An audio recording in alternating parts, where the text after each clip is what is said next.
СССР был не готов. СССР потерял в начале войны почти всю промышленность. СССР проспал начало военных действий, не доверился собственной разведке. СССР то, СССР все. Слышали такое? Кто же не слышал? Все слышали. Между тем, еще в марте 1941 года Генеральный штаб на случай нападения закончил разработку мобилизационного плана промышленности, производившей военную продукцию. Причем тогда же, за несколько месяцев до начала войны, на расширенном заседании Политбюро и Совета народных комиссаров Сталин, цитируем, сказал следующее: «Обстановка обостряется с каждым днем. Очень похоже, что мы подвергнемся внезапному нападению со стороны фашистской Германии». Впрочем, лучшим доказательством того, что подготовка к войне шла семимильными шагами, являются не слова, а то, что было реально сделано.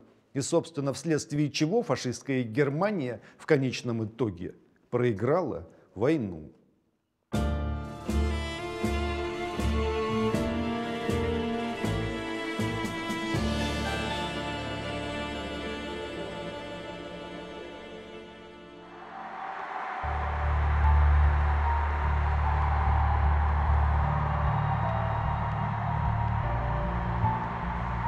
What was Hitler expecting when he attacked the Soviet Union? There are different answers to this question. Spoiled by his sweeping victories in Europe and convinced that his army and the Aryan race in general were invincible, the Führer believed that the Red Army would also collapse when faced with the Wehrmacht. Besides, he hoped that people would rise against the Bolsheviks and there would be a coup d'etat in the USSR. Of course, he expected all of this, but most importantly, there was something else. Something he talked about on January 9, 1941, when setting tasks for the developers of Operation Barbarossa. The goal of this operation is to destroy the Russian armed forces and to capture and destroy vital economic and industrial centers. The Führer's calculations seemed infallible. Germany was supposed to win this war. The USSR's weakest point was the location of Soviet industrial areas. Most of the defense enterprises were concentrated in Ukraine, Leningrad, Moscow, and in the Urals. Leningrad was located very close to the border. Ukraine could also be captured rather quickly, and after capturing Moscow, all that would be left would be to wait for the Red Army to run out of mobilization reserves. That would be it. You could just finish those Russians.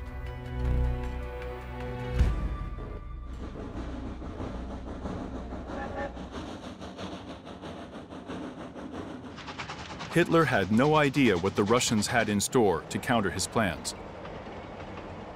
What they now call the industrial evacuation was never really an evacuation at all. An evacuation would not stop Hitler from winning, because evacuated plants would still stop working. No, what really happened was the urgent relocation of almost the whole defense industry far to the rear, and the start of military production in a new place. Such an operation was not only much more difficult, it was also something Hitler could have never considered in his plans because, from the point of view of organization, it was impossible.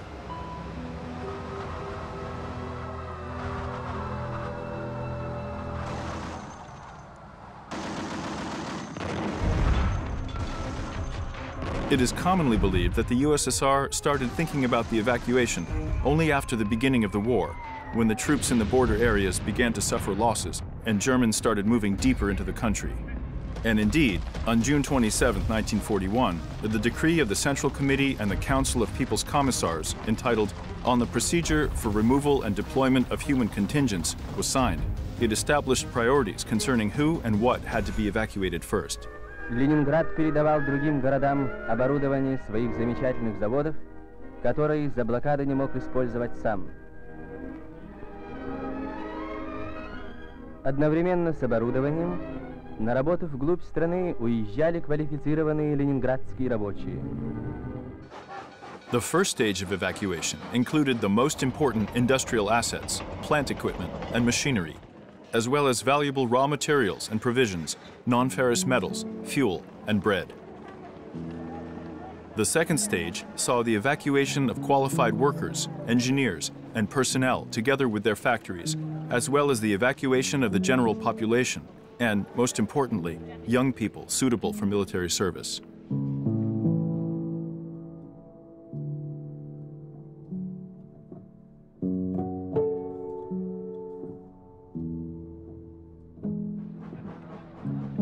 But is it possible to relocate almost 2,500 enterprises to the east without disrupting production?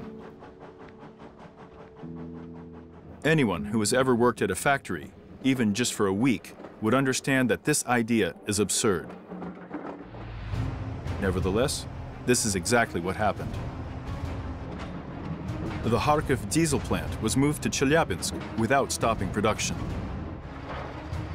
By the time the last special train left Kharkiv, the plant in Chelyabinsk was already producing its first diesel engines.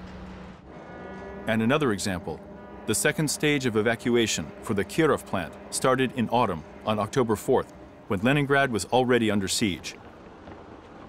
5,000 workers were evacuated by planes, and the equipment and the remaining plant workers were evacuated by train, then taken across Lake Ladoga. Отсюда на платформах станки пойдут прямо на заводы.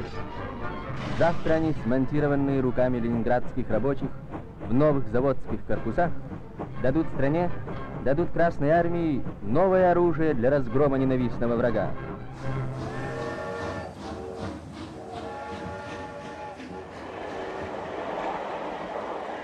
The evacuation of the plant, which started on October 4th, was supposed to be completely finished by November 1st. But already in October, the relocated plant was expected to start producing 1 or 2 tanks per day, and by the end of December, it was expected to produce 210 kV tanks, that is, 7 tanks per day. Carrying out such tasks was possible only thanks to the clear mobilization and evacuation plan that had been carefully drawn up in advance. The order in which the plant would be evacuated was thought out down to the last box of bolts and tools, so that after arriving in the new place, the plant wouldn't need anything more and could immediately start production. Here's how it was designed and realized. In January 1939, at the 18th Party Congress, the third 5-year plan was adopted. According to it, in the following years, pay attention here, 2,900 industrial counterparts of major defense plants, producing the same products as the plants located in high-risk border areas, were to be built in the eastern areas of the country. So, in essence, they were to duplicate the entire Soviet defense industry. But while it was possible to build plants, there was no way to provide the equipment for them. And it seemed completely impossible to train a few million new workers in 2 years. There weren't enough even for the existing plants. By the beginning of the war, they finished the construction of the foundations and buildings for the workshops and engineering networks, and they resolved problems of logistics, power, water, and other kinds of supply for the new plants. And it was these sites that, after Germany's attack, hosted the evacuated plants, transferred together with their machinery, inventory, workers, and their families. Only then did it become clear that no one was going to create new plants. The country, which, according to some, if I may say, historians, was not prepared for the war, had been duplicating its industry since 1939. Do you realize the scale of this plan? Одно за другим вступают в строй новые предприятия. В городе Н закончено строительство первой очереди металлургического комбината. Пущена в эксплуатацию мартеновская печь-комсомолка. Бригадир Саватий Сыромащенко выдает первый металл фронту. Issues of industrial mobilization were dealt with by the Mobilization Committee established within the Defense Committee in May of 1938. In the face of aggression, it was required to convert civilian factories for military use, train workers, find missing equipment, organize the supply of materials and components to fit the new scale, and so on and so forth. so there was a huge amount of tasks. And of course, all of it had to be planned in peacetime. In May 1940, Mikhail Pervukhin became the deputy chairman of the Council of People's Commissars. He recalled, in particular, this plan included the rapid conversion of industry to military production in case of military attack. Such work had already been carried out in our country in 1937, 1938, and then 1939, almost all the way up to the beginning of the Great Patriotic War.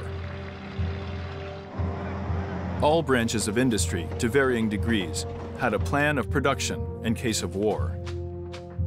And, of course, if the USSR didn't have it, we would not have been able to produce such a huge amount of weapons, ammunition, and military machinery so quickly under such tough conditions. Only thanks to the mobilization of our whole industry, the mobilization which was prepared in advance, was it possible to organize everything so efficiently. Not only defense plants, but also other important factories, power station equipment, stocks of raw materials for end products, tractors and combine harvesters, provisions, grain, cattle, these were all transferred to the East. Hundreds of universities and research institutes, together with their staff, documentation, and equipment, also left for the East. The experience of the First World War showed it's impossible to do any of this without careful advanced planning. Aircraft designer Polikarpov recalled the attempt to evacuate the Russo-Baltic factory from Riga to Petrograd. Things got out of control on the railway, and so, in order to let the military trains pass, they had to ditch all the machinery with platforms down the slope. Soviet aviation industry enterprises were much greater than the Russo-Baltic factory.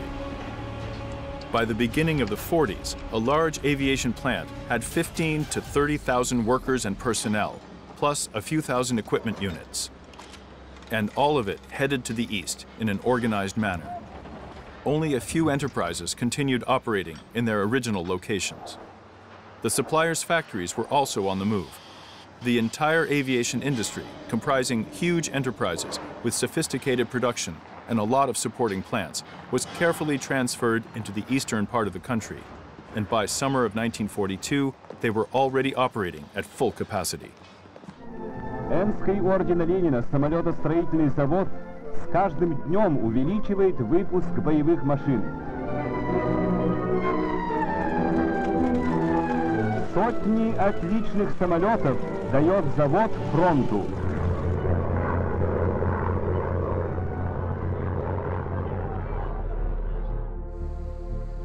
In accordance with the State Defense Committee's decisions to evacuate, chief engineers or directors of aviation plants with groups of workers visited the site in advance, planned the location of workshops and their borders, and marked what would be located where.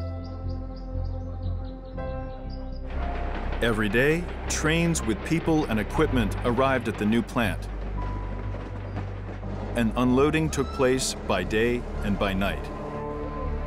Heavy swages and large parts of hydraulic presses were put on a thick boiler sheet and then dragged by 2 to 4 powerful tractors on steel rods, which were laid out up to the point of embarkation. Суровые для страны дни, когда враг подходил к стенам Москвы, когда он вырвался на Волгу, рабочие завода по несколько суток подряд работали за станками. Завод возрожден и сдан в эксплуатацию. Вот его первая продукция – винты к штурмовым самолетам. All the equipment of the largest plants in the country, all work-in-process inventory, all electrical cables and materials warehouses were dismantled within a very short time. Only small groups of workers and 30 or 40 machines were left at the plants, which now looked deserted, in order to serve as a repair shop for the needs of the front. As Germans were approaching, these small groups destroyed the remaining equipment and left with the last units of the Red Army. Улицы столицы могут стать местом жарких боев, штыковых атак, рукопашных схваток с врагом. те, в ком бьется сердце патриота, работают на строительстве укреплений и баррикад. They often say that there was a terrible panic in Moscow. Yes, some people panicked. Shops were looted and so on. But those who had to work, worked. The evacuation of Moscow was conducted in an organized manner. About 70 people's commissariats, committees, banks, and other state-level institutions spread out across 28 cities.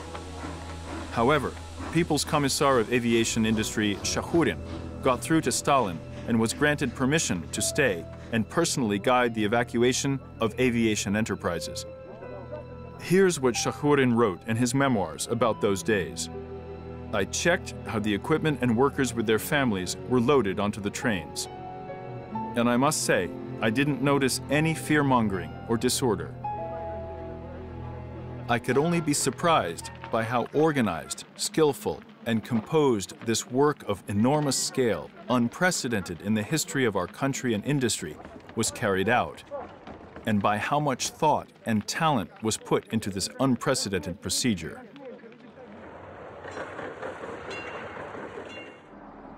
From Moscow, Shakhurin headed to Kuibyshev, where the plants of his People's Commissariat were evacuated. The new site, which I arrived at from the airfield, looked quite unusual.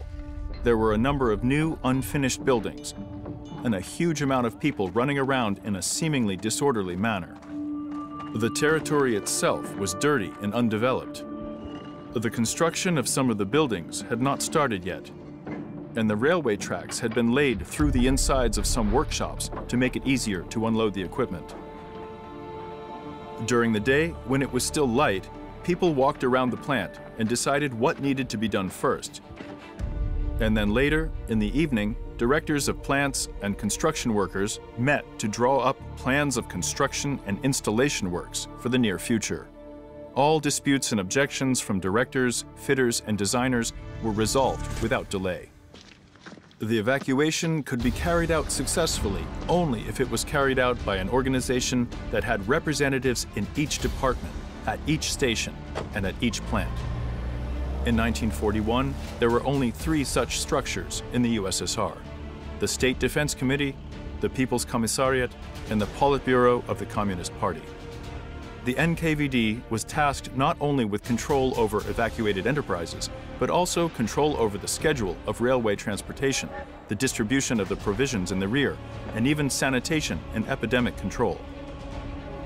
Did you think that the reason there were no epidemics among the people who traveled for thousands of kilometers, hungry and cold, to reopen plants in a new place was just that so no one got sick?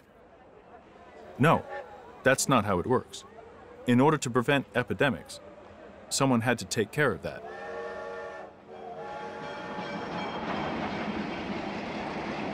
And first of all, Beria, who was the People's Commissar of Internal Affairs and the supervisor of the defense industry, often used public security officers to solve purely economic tasks. Where the authority of a plant director ended, the authority of public security officers began. Troikas were created in different districts of the city, consisting of the local party secretary, the local NKVD chief, and a Red Army engineer. Each of the members of the Troika was vertically subordinate to his superiors, so its actions on the ground could be managed on either of these lines, and as long as at least one of them remained, orders would be carried out. Besides, both party leadership and public security officials had the right to act independently. Here's what the NKVD's instructions said. You're allowed to evacuate only with the last units of the Red Army, and after taking necessary measures to ensure that all public property on the USSR's territory to be occupied by the enemy is destroyed, namely factories, plants, warehouses, power stations, and everything else that could be used by the enemy in its fight against the Soviet nation. Troikas in the regions were linked to troikas in enterprises. The director, the secretary of the party committee, and the head of a secret department or representative of the local NKVD department. This troika did the dirty work. It created the list of objects which were to be destroyed, determined the manner and order of doing so, drew up the list of executors, established timing, and so forth. This is how carefully it was all thought out in a sophisticated, thorough way, years in advance. Do we know much about it? In all fairness, we know nothing about it. The commander of the 10th Army of Air Defense Forces and military historian General Yuri Gorkov summarized the overall results of the evacuation as follows. From July to December 1941, 2,593 enterprises were evacuated, including 1,523 large enterprises, out of which 1,360 were military enterprises evacuated in the first 3 months of the war. Out of all evacuated large enterprises, 226 were transferred to the Volga region, 667 to the Urals, 244 to Western Siberia, 78 to Eastern Siberia, and 308 to Kazakhstan and Central Asia. Within a very short period, 10 million people were evacuated by rail and 2 million more by water. During the whole time of the war, about 30,000 trains with evacuated cargo left areas which were in danger of being occupied by the enemy. They totaled 1.5 million train cars. After arriving in a new place, the enterprises, on average, started production in 1.5 to 2 months. The most important thing was done. They managed to start production before they ran out of mobilization reserves. And the rest was, as they say, mere formalities. There were plants, equipment, materials, and everything needed to produce weapons, but there weren't enough people. And then, women and teenagers took their place at the machines. Молодые патриотки стали к заводским станкам. Уходя на фронт, токарь перевозов передает свой станок жене. Советские девушки самоотверженно помогают фронту, быстро осваивая мужские профессии.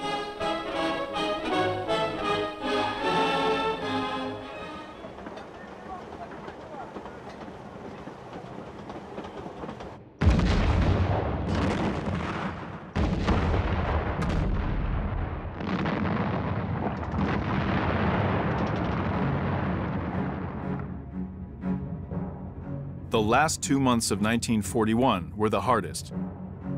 By November, the territory where 40% of the country's population lived, where 63% of its coal was mined, and where 68% of its iron, 58% of its steel, and 60% of its aluminum were made, was occupied.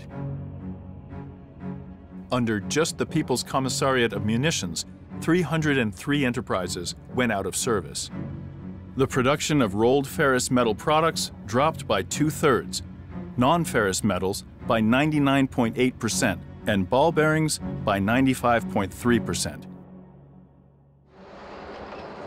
However, already in December 1941, the decline stopped, and starting in March 1941, the production of all types of weapons dramatically increased. In March, the output of war products in eastern areas of the country alone reached pre-war levels. Пушка готова. Девиз уральцев такой: с каждой новой пушкой ближе победа.